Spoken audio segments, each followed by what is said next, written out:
ازيكم يا حلوين. ده الجزء التاني للبلوفر، هنزل لكم الجزء الاول بتاعه في الوصف علشان تشوفوه. ده زي ما انتم شايفينه كده.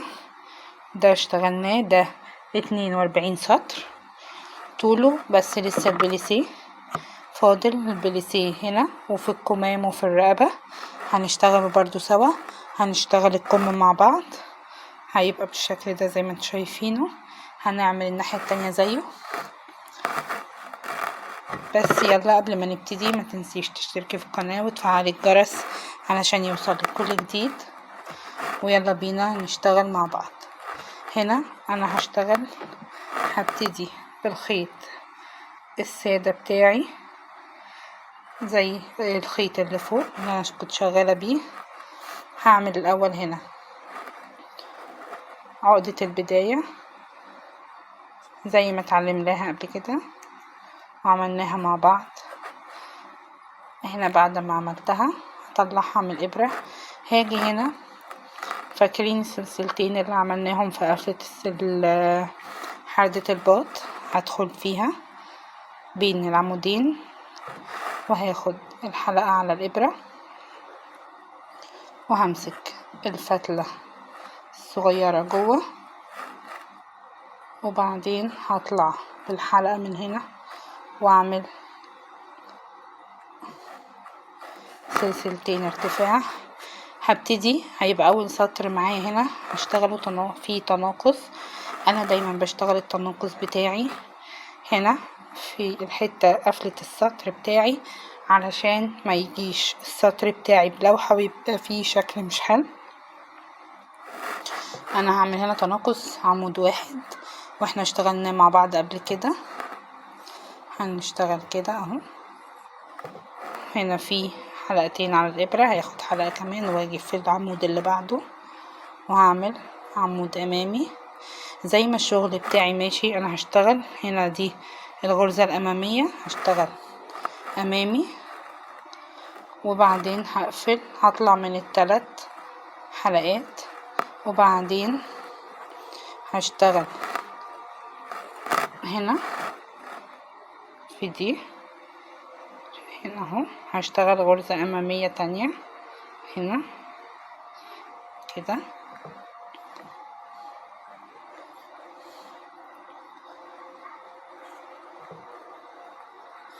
وبعدين دي غرزة خلفية هشتغلها العكس لان دي جاهزة الثلاث سطور، فده قلبة السطر. فهاجي هنا هشتغل دي خلفية هشتغلها امامية، هما المفروض 5، 1 2 3 4 5 هشتغلهم غرزة امامية.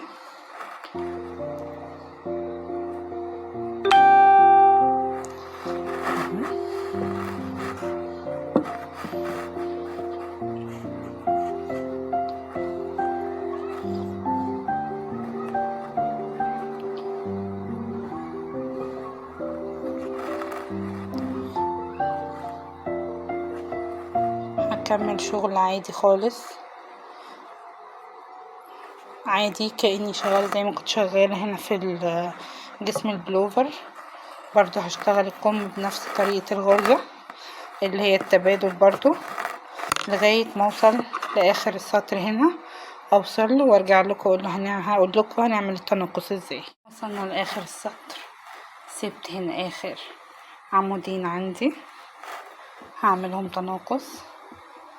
دي اول عمود وادي تاني عمود وهنقفل، وهنقفل زي ما بنقفل كل مرة. بنيجي هنا في اول عمود واخد الحلقة بالشكل ده، ادخلها هنا واطلع بالسلسلتين ارتفاع بتوعي. انا بقى هشتغل 5 سطور على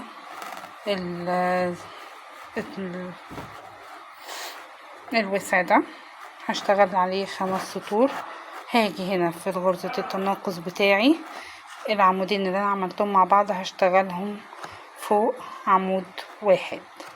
هاجي هنا هشتغل ال5 سطور وارجع لكم. هنا لما خلصت ال5 سطور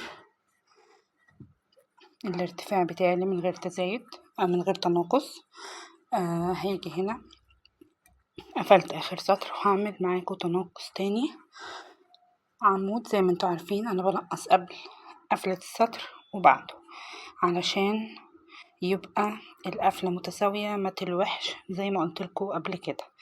هكمل معاكم هنعمل تناقص زي ما احنا عارفين عادي زي الشغل بتاعك ما بتشتغليه. هطلع من حلقتين واسيب 2 وهاجي هنا اطلع من حلقتين واسيب 2 وكده ابقى انا عملت غرزة التناقص بتاعتي. وبعدين هكمل الشغل عادي خالص. السطر بتاعي هكمله عادي خالص زي ما انتوا بتشتغلوا. وهاجي هنا في اخر غرزتين اللي هما دول اهو، اخر غرزتين اللي هما دول هشتغلهم تناقص برضو علشان يبقى ده عمود وده عمود. هخلص السطر ده واعمل سطر كمان وارجع لكم. هنا بعد ما اشتغلنا مع بعض سطر التناقص والسطر التاني اشتغلته من غير حاجة، هاجي نيجي كده مع بعض زي ما انتوا شايفين بالشكل ده وباخده بقيسه على ده بشوفه مظبوط ولا لا. شوفوا بالشكل ده زي ما انتوا شايفينه مظبوطين بالظبط على بعض. هبتدي اغير معاكم اللون. احنا بنغير اللون زي ما غيرنا قبل كده. هنا باخد الفتلة دي لورا بالشكل ده وباجي في الخيط اللي انا عايزة احطه باخده وبعمل فيه عقدة البداية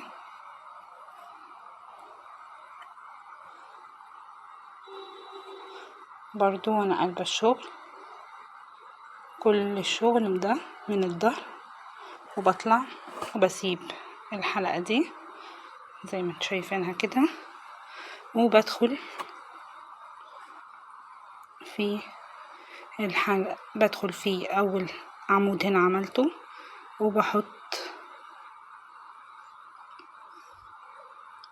دي اللي انا عملتها عقدة البداية بدخلها في الحلقة اللي انا سبتها. وبدل ما اسحب الخيط القديم لا هدخل في الغرزة بتاعة البداية اللي انا عملتها واشد الخيط القديم عليها واطلع بيها من العمود اللي انا دخلت فيه وبعدين اعمل الارتفاع بتاعي. وبقى انا كده بدلت الخيط نقص الخيط القديم ونبتدي نكمل شغل بالخيط الجديد. هنعدل الشغل بتاعنا وهنطلع السطر ده هنعمل فيه تناقص عمود في الاول وفي الاخر برضو ادي اهي 1 2. انا كده عملت تناقص عمود. هبتدي اشتغل عادي لغاية ما اخلص السطر وزي ما متعودين هعمل تناقص عمود. هنا باخد العمود الاخير واللي قبله بعملهم عمود واحد زي ما شفتوا عملناهم ازاي. هنكمل بقية السطر لغاية ما اخلصه وهنشتغل مع بعض من غير تناقص. هنشتغل 4 سطور بعد السطر اللي فيه تناقص ده هنشتغل 4 سطور بدون تناقص هخلص وارجع لكم. هنا بعد ما عملت ال4 سطور اللي من غير تناقص، هاجي في السطر اللي بعده هعمل تناقص برضو غرزة في اول السطر وغرزة في اخره علشان يبقى متساوي. انا كده اشتغلت 13 سطر. هعمل السطر ال14 طلعت التزايد الارتفاع بتاعي. هبتدي اشتغل ادي واحدة، ادي التانية، ادي تناقص الغرزة بتاعتي زي ما انتوا شفتوه، وهكمل شغل بالشكل ده لغاية اخر السطر بتاعي زي كل مرة بنشتغل.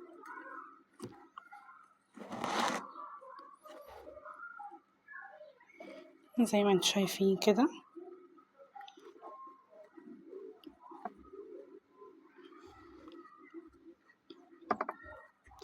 وبعد ما اخلص السطر بتاعي ده هشتغل بعد كده 3 سطور بدون تناقص. هشتغل على السطر الاخير اللي انا اشتغلته ما فيه تناقص، هشتغل عليه كمان 3 سطور. يعني انا دلوقتي ده السطر ال14 وهعمل كمان 3 سطور، يعني 17 سطر. هخلص وارجع لكم تاني نكمل مع بعض. احنا كده خلصنا مع بعض 17 سطر. عملنا اخر حاجة 3 سطور بدون اي تناقص. السطر اللي جاي هنشتغل تناقص، بس بدل غرزة في الاول عمود في الاول وعمود في الاخر، لا هنشتغل عمودين تناقص في الاول وعمودين في الاخر. هنشتغلهم ازاي؟ قفل، طلعت بالسلسلتين ارتفاع بتوعي، هاخد فتلة على الابرة وهاجي في اول عمود عندي وهبتدي اشتغل عمود عادي خالص اهو، عمود خلفي او امامي على حسب ما انا شغالة، وهطلع من اول حلقتين واسيب حلقتين. هاجي في العمود اللي بعده واعمل كده بنفس الطريقة، هطلع من حلقتين واسيب معايا 3 حلقات. هاجي في العمود التالت اعمله بنفس الطريقة، هطلع من حلقتين وهيبقى معايا 4 حلقات على الابرة، هطلع منهم كلهم مرة واحدة. انا كده عملت تناقص عمودين. هكمل بقية السطر بتاعي عادي خالص لغاية ما هاجي هنا في اخر 3 عمدان في السطر قبل القفلة بتاعة السطر، هشتغلهم ال3 تناقص زي ما عملت هنا. هعمل من اول العمود ده اهو، يعني انا اهو الغرزة بتاعتي 4 عمدان جنب بعض، هسيب اول عمود وهاجي من تاني عمود هشتغله، هطلع من حلقتين واسيب 2 على الابرة، وبعدين اطلع من حلقتين واسيب 3، اطلع من حلقتين واسيب 4، وبعدين اطلع منهم كلهم مرة واحدة زي ما عملت هنا. هشتغل السطر واعمل زي ما قلت لكم واقفل السطر بتاعي، وهشتغل سطرين كمان فوق السطر بتاع التناقص، سطرين من غير تناقص، يعني سطر تناقص و2 بعديه من غير تناقص. انا كنت عملت 17 سطر، بال3 سطور دول كمان هيبقوا 20 سطر كده معايا في الكم. هخلص ال3 سطور، سطر التناقص والسطرين اللي من غير تناقص، وارجع لكم. احنا كده خلصنا مع بعض 17 سطر. عملنا اخر حاجة 3 سطور بدون اي تناقص. السطر اللي جاي هنشتغل تناقص، بس بدل غرزة في الاول عمود في الاول وعمود في الاخر، لا هنشتغل عمودين تناقص في الاول وعمودين في الاخر. هنشتغلهم ازاي؟ قفل، طلعت بالسلسلتين ارتفاع بتوعي، هاخد فتلة على الابرة وهاجي في اول عمود عندي وهبتدي اشتغل عمود عادي خالص اهو، عمود الخلفي او امامي على حسب ما انا شغالة، وهطلع من اول حلقتين واسيب حلقتين. هاجي في العمود اللي بعده واعمل كده بنفس الطريقة، هطلع من حلقتين واسيب معايا 3 حلقات. هاجي في العمود التالت هعمله بنفس الطريقة، هطلع من حلقتين وهيبقى معايا 4 حلقات على الإبرة، هطلع منهم كلهم مرة واحدة. أنا كده عملت تناقص عمودين. هكمل بقية السطر بتاعي عادي خالص لغاية ما هاجي هنا في آخر 3 عمدان في السطر قبل القفلة بتاعة السطر، هشتغلهم ال3 تناقص زي ما عملت هنا.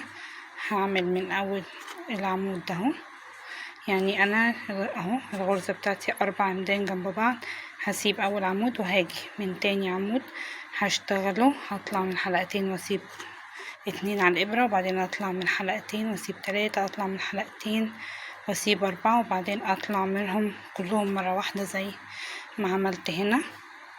هشتغل السطر واعمل زي ما قلت لكم واقفل السطر بتاعي، وهشتغل سطرين كمان فوق السطر بتاع التناقص، سطرين من غير تناقص، يعني سطر تناقص و2 بعديه من غير تناقص. انا كنت عملت 17 سطر، بال3 سطور دول كمان هيبقوا 20 سطر كده معايا في الكم. هخلص ال3 سطور، سطر التناقص والسطرين اللي من غير تناقص، وارجع لكم. هنا بعد ما عملت السطرين اللي من غير تناقص هعمل السطر الجاي بدل عمود واحد بس هشتغل عمودين تناقص. هنيجي نشتغل مع بعض، ياخد 3 عمدان مع بعض بالطريقة دي. ادي اول عمود عملت بس اول لفة وفضل معايا حلقتين على الابرة. تاني عمود هطلع من اول حلقتين هيبقى معايا 3. تالت عمود هيبقى بالشكل ده، هيبقى معايا 4 حلقات على الابرة، هطلع منهم كلهم مرة واحدة. انا كده عملت تناقص عمودين. هشتغل بعد كده عادي،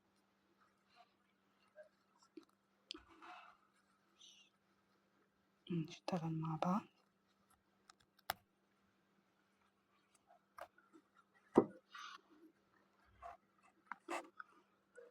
زي ما احنا شغالين، وهشتغل لغاية ما اوصل لاخر السطر هنا، وزي ما عملت هنا تناقص عمودين هعمل هنا تناقص عمودين، وهشتغل بعد كده 3 سطور بدون اي تناقص، اخلص وارجع لكم. كده بعد ما خلصنا ال3 سطور اللي من غير تزايد هنطلع سلسلتين ارتفاع، وهنعمل تناقص عمود واحد بس، وده هيبقى اخر تناقص او اخر سطر باللون ده، وهنشتغل باللون الفاتح السادة تاني. هنا اهو ادي اول عمود، طلعت من حلقتين وسبت 2 على الابرة، خدت لفة كمان على الابرة، وهشتغل زي الشغل بتاعي ما هو ماشي عادي، بس انا مش هكمل العمود بتاع الاخر. انا هنا معايا 3 حلقات على الابرة، هاخد لفة واطلع منهم كلهم، نكمل السطر سوا.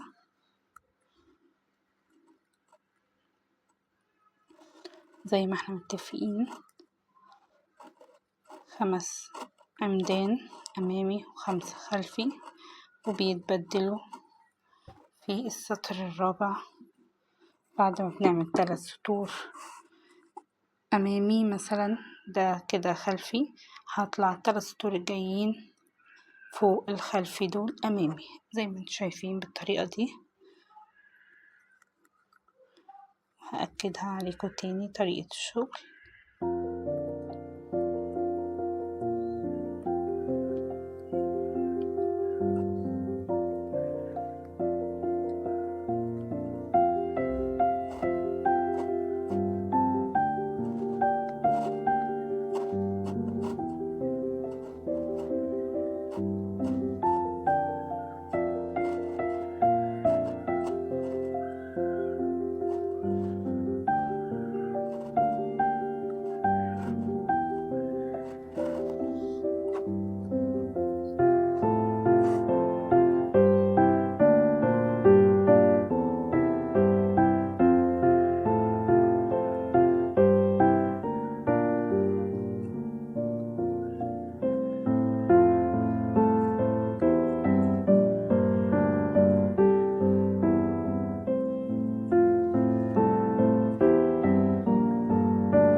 وهنا وصلت معاكم لغاية آخر السطر،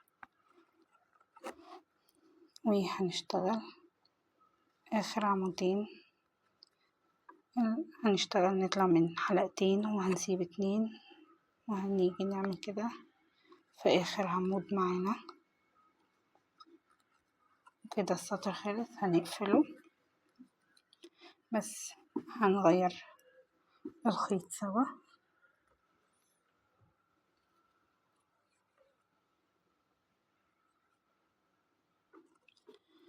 هنشتغل زي ما احنا قلنا قبل كده. هنعمل الأول عقدة البداية.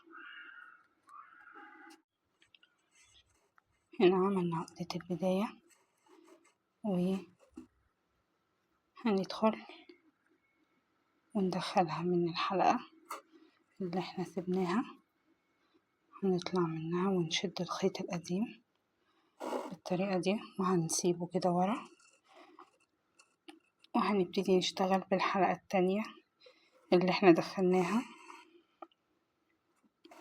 هنقفل السطر عادي خالص، بس الفرق ان احنا حطينا خيط تاني غير الخيط القديم اللي احنا كنا شغالين بيه. طلعت اهو، هطلع سلسلتين الارتفاع بتوعي، وهبتدي اشتغل 3 سطور كمان من غير اي تناقص. احنا عملنا التناقص بتاعنا في السطر ده، اخر سطر اشتغلناه، والسطر اللي احنا غيرنا فيه اللون هنشتغل عادي هو سطرين كمان. هخلص وارجع لكم. هنا بعد ما غيرنا اللون واشتغلنا 3 سطور بدون تناقص، هنزود عليهم كمان 2 بحيث انهم يبقوا 5 سطور بدون تناقص، ودول هقفل عليهم الكم. وهشتغل بعد كده باللون الغامق بتاعي هعمل البليسيه. هنعمل مع بعض سطرين كمان وبعدين نرجع نعمل البليسيه بتاعنا باللون ده. هخلص السطرين كمان وارجع لكم. هنا بعد الكم بتاعي ما خلصت ال5 سطور باللون الفاتح زي ما انتم شايفينهم. هشتغل صف عمدان عادي في الحلقات اللي فوق العمود، الحلقتين اللي بيبقوا فوق العمود بس هشتغل 3 والرابع والخامس هعملهم تناقص. هدخل في حلقتين اللي في العمود من فوق بالطريقة دي، ادي 3 وهاجي اعمل تناقص هنا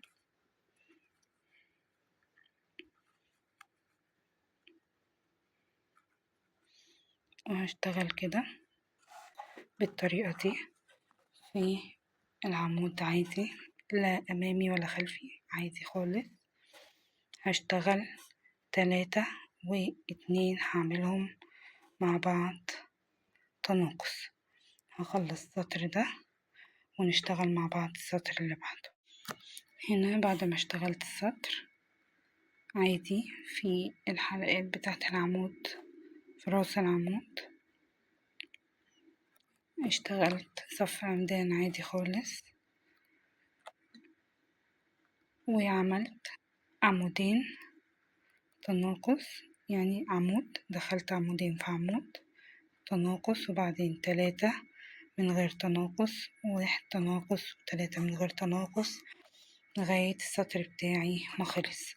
هشتغل طلعت سلسلتين الارتفاع وقفلت زي ما بقفل، هشتغلهم عمود امامي عمود خلفي عمود امامي عمود خلفي، هشتغلهم سطرين بكل بساطة. بدل ما احنا كنا بنشتغل 5 و5 لا هشتغل 1 و1، يبقى ده وده جنب بعض ويتكرروا اكتر من مرة.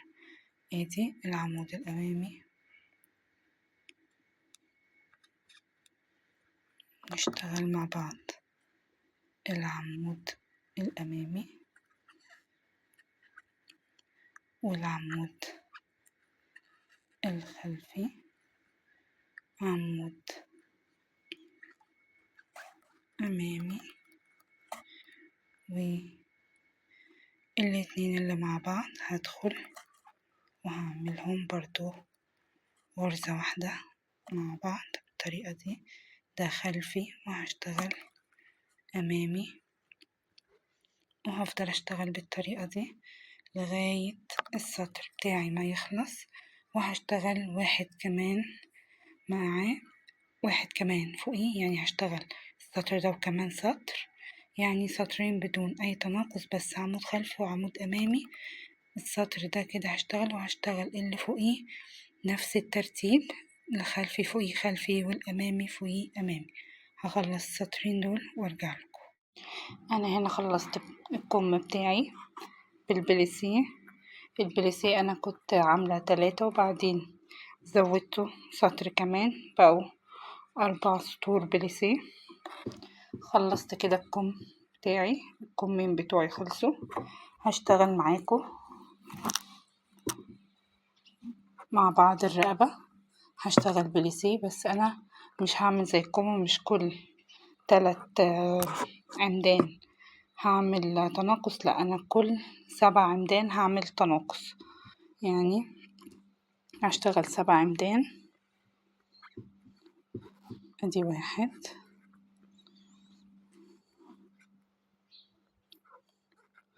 2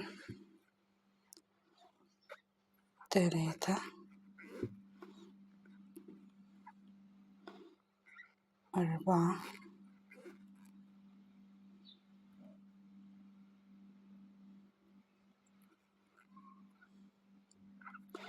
5 6 7 هاجي في العمود الثامن والتاسع هعملهم تناقص، هخليهم عمود واحد. يعني زي ما انتوا عارفين التناقص بنشتغل ازاي اهو. هنطلع من حلقتين نسيب 2 كده، عملنا التناقص بتاعنا. وهتاني شغالة السطر ده كله 7 عمدان وواحد تناقص، 7 والثامن تناقص لغاية ما اخلص كل السطر بتاعي. ونشتغل السطر اللي بعده، هيبقى عمود امامي عمود خلفي فوق كل عمود، ومش هعمل فيه اي تناقص. هخلص السطرين دول وارجع لكم. انا هنا خلصت البليسيه بتاع الرقبه زي ما انتوا شايفينه. انا مرضتش اشتغل غير سطرين 2، السطر اللي فيه التناقص وسطر البليسيه بقى بالشكل ده، علشان انا الرقبه عندي يا دوبك مظبوطه، مش عايزاها اضيق من كده. كده انا خلصت الكمام وحردت الرقبه والبليسيه بتاع الرقبه. هاجي هنا هشتغل، انا عايزه سطر كمان باللون بالخيط الجونجا بتاعي، هشتغل سطر كمان وبعدين هغير الخيط بدون اي تناقص من غير اي حاجه. بعدين هاجي بالخيط الساده الفاتح بتاعي اللي هو ده، هشتغل 5 سطور كمان. هشتغل السطر اللي باللون الجونجا والخمسة اللي بالخيط السادة الفاتح وارجع لكم. هنا ده البلوفر بتاعي، خلصت ال5 سطور بتوع الزيادة اهو. هغير دلوقتي، خلصت وهغير اللون بتاعي وهدخل اللون ده الغامق علشان اعمل البليسيه زي ما متعودين بنعمل الاول في عقدة البداية.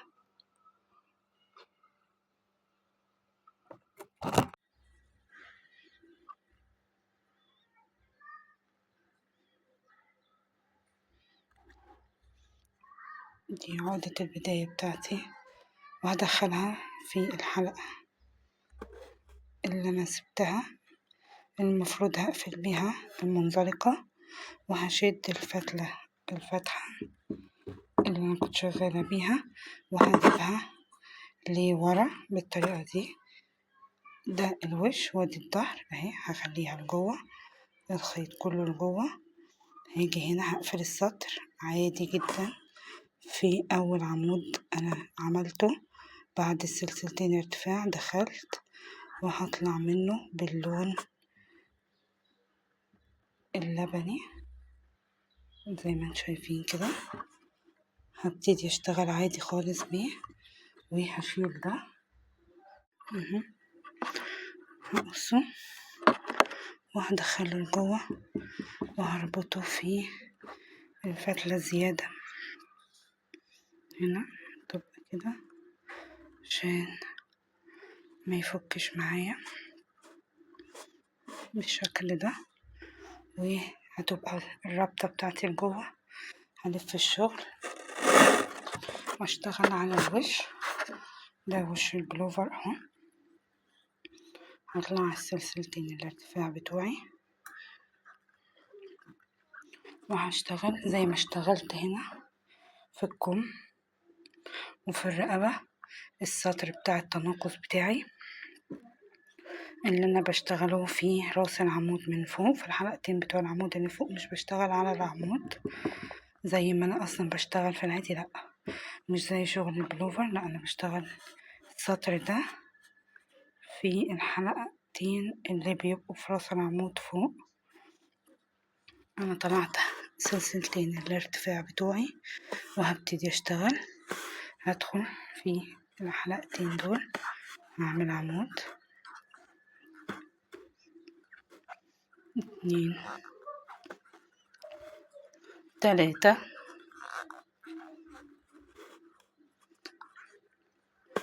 4 وفي الخامس هعمل تناقص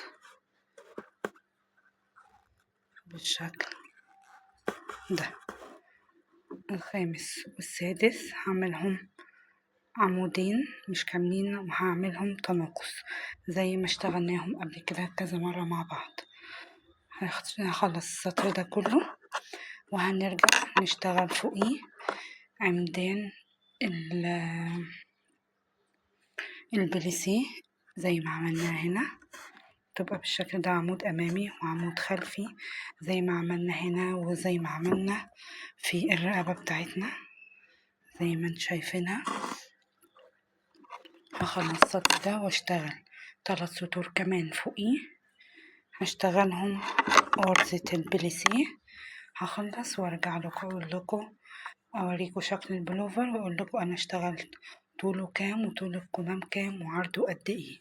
خلص وارجع لكم. وده البلوفر بتاعي بعد ما خلص زي ما انتم شايفينه بالشكل ده.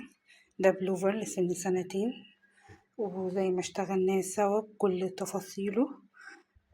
وده طول البلوفر بتاعي من الكتف لغاية البريسيه هنا 36 سنتي. طول الكم بتاعي 32 سنتي ونص، وعرض البلوفر بتاعي 25 سنتي من تحت البوط من هنا. وزي ما قلنا ده لسن 2. لو وصلتي معايا للنهاية ما تنسيش تفعلي الجرس وتشتركي في القناة علشان يوصل لكم كل الفيديوهات، واستنوني في فيديوهات جديدة. مع السلامة.